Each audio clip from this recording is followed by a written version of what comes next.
Hello everyone. What I'm going to do in these video series is go a little bit through the dialogue by St. Catherine of Siena. I have watched several videos on YouTube and heard talks from different scholars and friars, Dominican friars and lay Dominicans and all kinds of different people who have kind of felt a desire to read the dialogue or an interest in the teaching of Catherine of Siena, but when they go to read the dialogue, they really struggle to understand it. Is the basic theme that I see in most of these people is they're really put off by it. They don't understand its theme, its symbolism, and all that kind of stuff. And I know that there are several books written by other Dominicans and lay people, many different authors, who will give you a little bit of a legend, a key of different themes, and when Catherine says this is what she means, and all that kind of stuff is really excellent, and I recommend that. If you're interested in the teaching of Catherine of Siena and you struggle to understand the dialogue, it's a very good thing to do, to read something like that.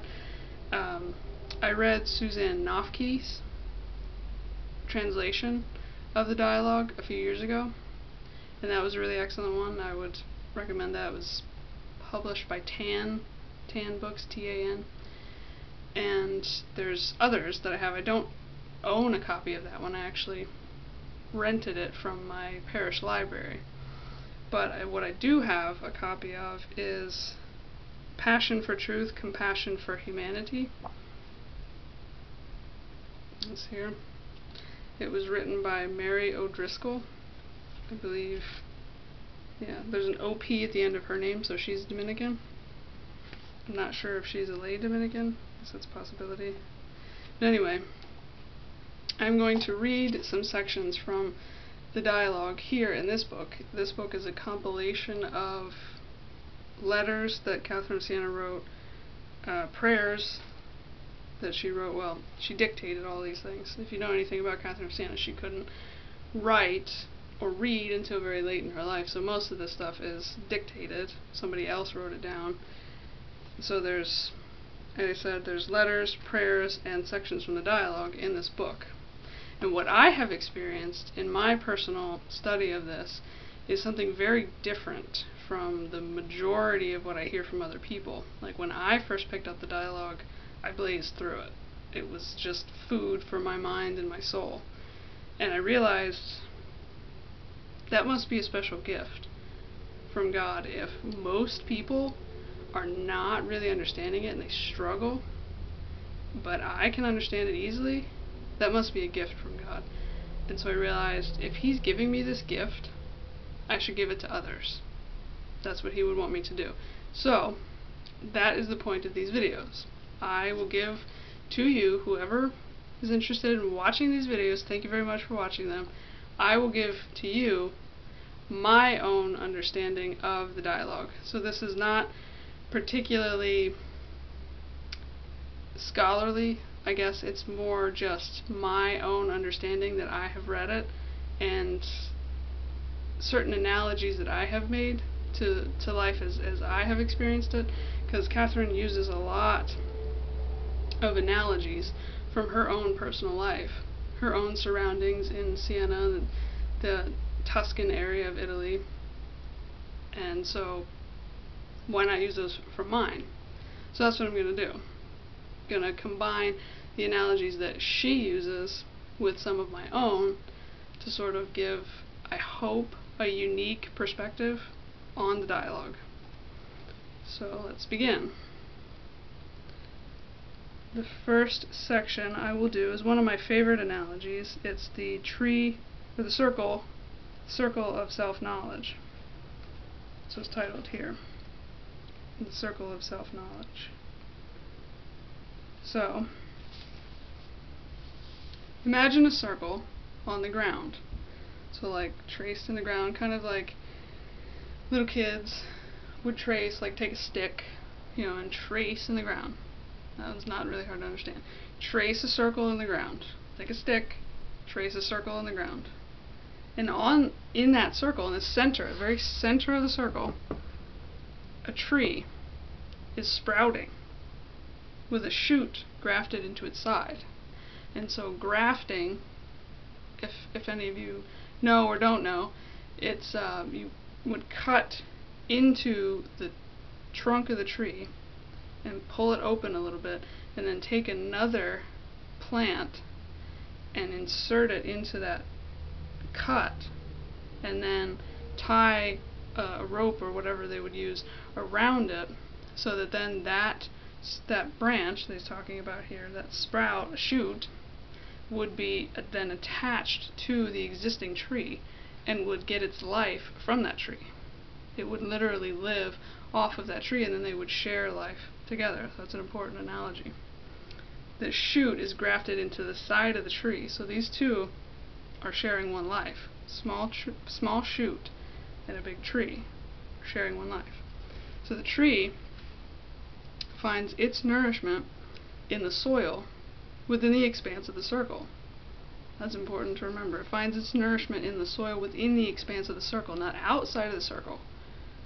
Inside the circle, the tree finds its nourishment. But uprooted from the soil, it would die fruitless. That's important. Inside the circle it lives, outside the circle it dies. So think of the soul as a tree made for love and living only by love. So your soul is like that tree that can only live inside the circle of love. Outside of it, it dies. So your soul can only live inside the circle of love. If it moves outside of the circle, it dies, like the tree.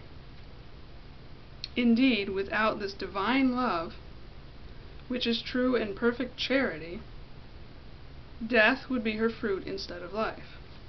So without God's love, which is true and perfect charity, God's love is true and it's perfect charity. It perfectly focuses on the other and gives all of itself to the other. It's perfect charity, the full expanse of what charity can possibly be. That love from God, without it, death would be her fruit instead of life. So your soul would die without that love. Without that perfect and all-encompassing love, your soul would die. The circle in which this tree's root, the soul's love, so that the root is the soul's love, must grow is true knowledge of self. So that circle is true knowledge of self. And as Catherine says, true knowledge of self is really dependent on a knowledge of God, because you understand that who you are in relation to God. I understand that I am a creature. I understand that I am not divine. And as a famous quote from Catherine of Siena that Jesus said to her, "You are she who is not, I am he who is." So true knowledge of self is wrapped up in that I understand that I am nothing and God is everything. So that's true knowledge of self, and that circle that the tree is living inside of is that true knowledge of self, recognizing that I am nothing and I receive everything from God. Everything comes from God. He is the source of everything. That is true knowledge. I recognize I am not the source, He is the source. So it is the circle in which the tree's root, the soul's love, must grow is true knowledge of herself. Knowledge that is joined to me, so it's in relation to God and joined to Him, who like the circle have neither beginning nor end. So that knowledge of self is joined to the knowledge of God, like that shoot is grafted into the tree. And God, like the circle, has no beginning or end. It just keeps going around and around and around. You can go round and round within the circle, finding neither end nor beginning, yet never leaving the circle. It just keeps going. This knowledge of yourself and of me within yourself is grounded in the soil of true humility. So the root is grounded in the soil, and so your knowledge of yourself and of me within yourself, that I have given you life, that your whole existence comes from me, is grounded in the soil of true humility, because it takes humility to recognize that I am not God, that I am not in control. I did not create myself. God created me. I am not an accident. God created me, and He is ultimately in control. I make decisions. I choose to go here or go there. I choose to accept Him. I choose to reject Him. But ultimately, I am not in control. He is. And it takes true humility to recognize that. So therefore, the soil that you must be grounded in is true humility, which is as great as the expanse of the circle. So humility goes all the way out. The soil goes all the way out, the expanse of the circle. And so the humility must fill your whole knowledge of yourself, which is that circle. Your humility should just flood your knowledge of yourself. That humility that recognizes that I am nothing and God is everything.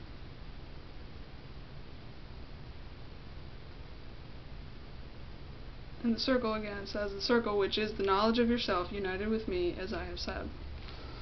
We already covered that. But if your knowledge of yourself were isolated from me, there would be no full circle at all. So the circle is only made complete by recognizing who God is and who I am in relation to Him. That makes the circle complete. But if I only know myself, my desires, my wants, my talents, whatever, my personal experience, if I only know that, but I don't know it in relation to God, and I don't know God at all, the circle is not complete. Instead, there would be a beginning in self-knowledge, but apart from me, it would end in confusion. And there's a little footnote here that says, self-knowledge and God-knowledge are complementary. The one cannot exist without the other in the Christian life. As a person grows in love, the two fuse more and more into one knowledge. They become one circle. If you don't have both of these knowledges together, you don't have a complete circle. And it just goes around, and it doesn't come back to itself, and you can't come back to understanding yourself by understanding God, understanding who I am, and then I understand God more, I understand myself more, I understand myself more, I understand God more, I understand God more, I understand myself more. That's a circle. It's a reciprocal knowledge. If you don't have that, and all you see is yourself, then it ends in confusion. Because there's so many things that I personally experience that they don't make sense without God. It's kind of like John Paul II says in the Theology of the Body, that man does not make sense except in relation to the other. Like a woman's body does not make sense except in relation to a man's body. And a man's body doesn't make sense except in relation to a woman's body. So why are these parts here? Except for because they accept and they fit with other parts. It's like a puzzle. Yeah, if you only have one piece of the puzzle, one individual person, one piece of the puzzle, they don't make any sense. This puzzle just looks weird, it's got all these colors and different shapes, but it doesn't make any sense. So you have to put the puzzle in the context with all of the other pieces in order for that puzzle to make sense. So in the same way, I don't make sense to myself unless I know God.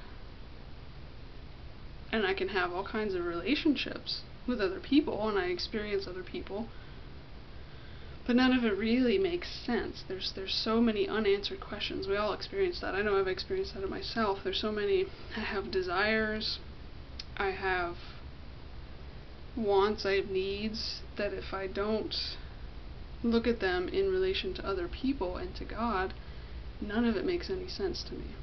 And it just leads to nothing but confusion and frustration and emptiness.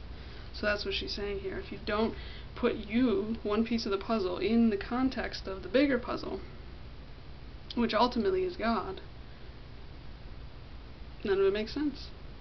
Pretty simple. It's just confusion.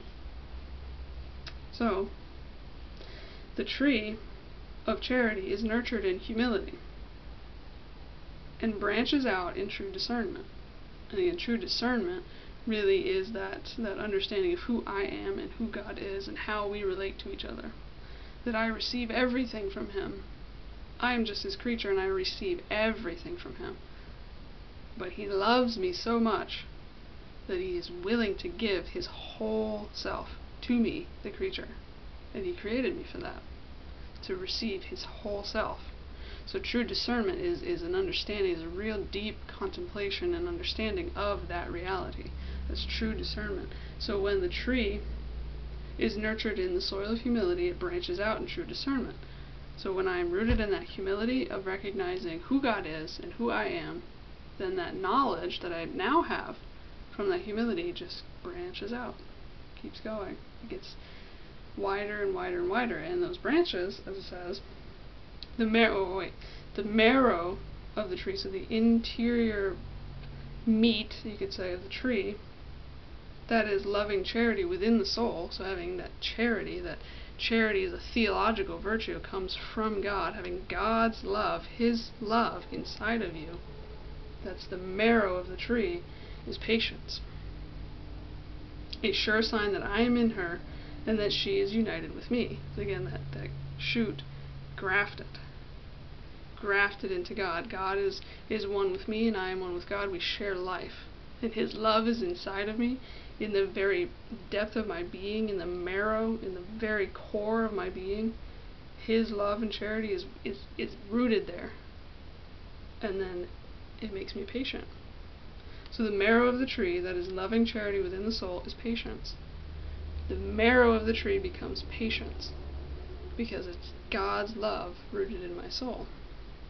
And God's love is patient. It's perfectly patient. And that is a sure sign. If then I am patient, it's a sure sign that I am in God and He is in me.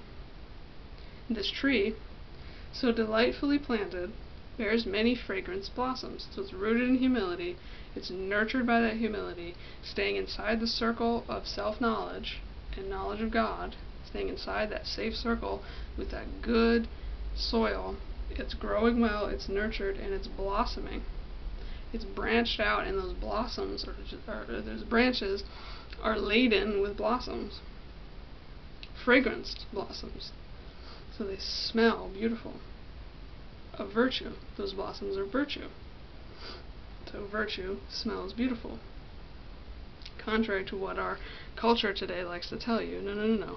Virtue smells beautiful. It truly does.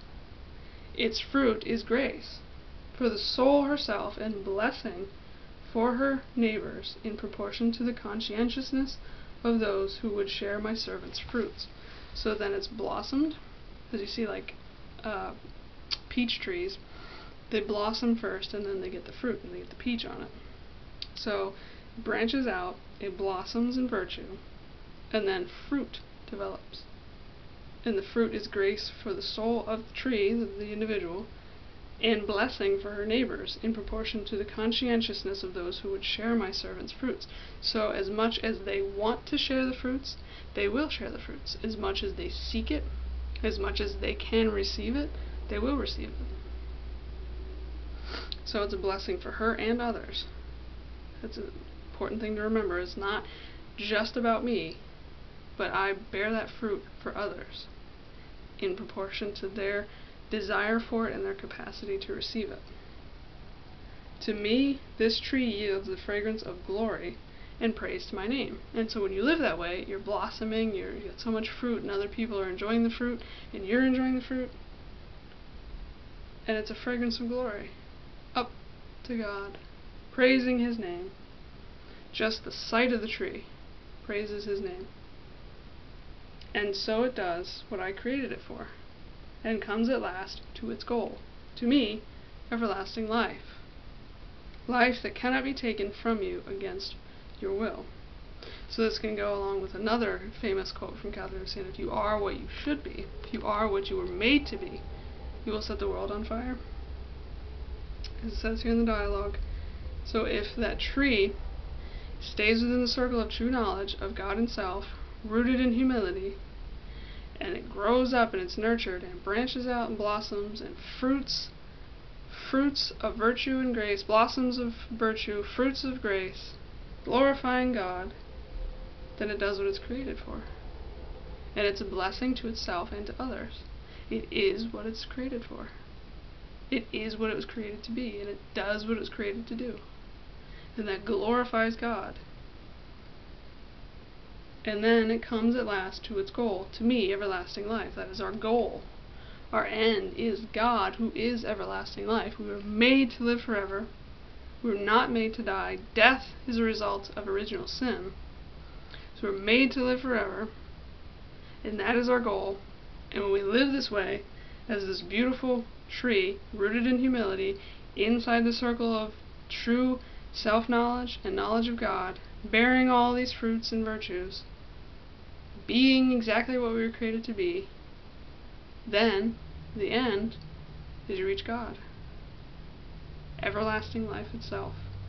You live forever as that beautiful, fragrant tree laden with fruit. You live forever as a tree. You want to live forever as a tree laden with beautiful fruit and fragrant blossoms, glorifying God. A life that cannot be taken from you against your will. The reference to God doesn't send people to hell. They choose to go. That's a popular belief. I think it might be, I'm not entirely sure. It might be doctrinal, but I know that it's a popular belief in the Catholic Church. Or, well, some people might not recognize it, but it makes sense. That God does not send you to hell. God does not want you to go to hell, but you choose to go by rejecting Him. By rejecting His love, rejecting His grace, you choose to go. So as he says here, life cannot be taken from you against your will. So He won't take life from you. He won't take heaven from you. He won't take Himself from you against your will. You have to will it. You have to will to reject it. And then He won't go where He's not welcome. You will to reject Him. You will to live in eternity in that rejection. That's hell. So you will to go to hell. And He won't take it from you against your will. He won't force you to go to hell against your will. He won't send you there unless you want to go. So that's basically my personal understanding. And as I understand it, it's a popular belief within the church. I may be wrong on that, but as I understand it, this is from my personal perspective, as I understand it, it's a popular belief that God does not send people to hell, and it's referenced here as His words to St. Catherine in the dialogue, that life cannot be taken from you against your will. I will not force you to live an eternity in damnation against your will. I will not send you there unless you want to go. And really, at that point, it's not Him sending you. He won't force you to be with Him if that's not where you want to be, because He respects your free will. If you do not choose Him, He won't force you to, because heaven is an eternity with Him. And if you don't want that, He won't force you to be there.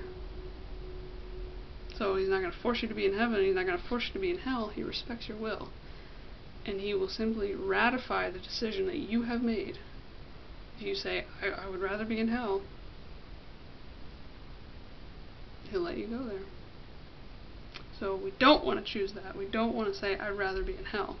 I would rather be, and I hope you would rather be, this glorious tree with beautiful blossoms that smell so wonderful, and all these fruits that bless you and they bless others, and it just keeps expanding out until you just live for all eternity with God.